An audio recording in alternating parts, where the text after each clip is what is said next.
பிரதிஷ்டம் செய்கிறார். திருவரங்கனா ஸ்ரீரங்கம். கம்ப ராமகாதை தவிர ஏர் எழுது, சிலை எழுது, சடகோபர் அந்தாதி, சரஸ்வதி அந்தாதி, திருக்கை வழக்கம், இதெல்லாம் அவர் எழுதின பிற நூல்கள் அப்படின்னு சொல்கிறாங்க. ராமாயணத்தில் என்னென்ன இருக்குது, காண்டங்கள் எத்தனைன்னு பார்த்தீங்க அப்படின்னா, பாலகாண்டம், அயோத்திய காண்டம், ஆரண்ய காண்டம், கிஷ்கிந்தா காண்டம், சுந்தர காண்டம், யுத்த காண்டம் என்று 6 காண்டங்களுடையது. இது நூல் சிறப்பு இதெல்லாம். அதே மாதிரி 113 படலங்கள், 10,500 பாடல்கள் உள்ளன. 7வது காண்டமான உத்தரகாண்டம் ஒட்டக்கூத்தரால் இயற்றப்பட்டது. அடிக்கடி கேட்குறாங்க.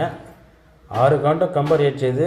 அதில் 7வது ஒரு காண்டம் சொல்கிறாங்க. அதை உத்தரகாண்டம்னு சொல்லிட்டு அதோட ஆசிரியராக ஒட்டக்கூத்தரை சொல்கிறாங்க. இந்நூலில் முந்தைய சங்க நூல்களின் சாயலையும் சிந்தாமணி அப்படின்னு சொல்லக்கூடிய சீவ சிந்தாமணி தொடர்களையும் திருக்குறளில் வரக்கூடிய கருத்துக்களை நீங்கள் அங்கங்கே காணலாம் அப்படின்னு சொல்கிறாங்க. அதேமாதிரி தமிழுக்கு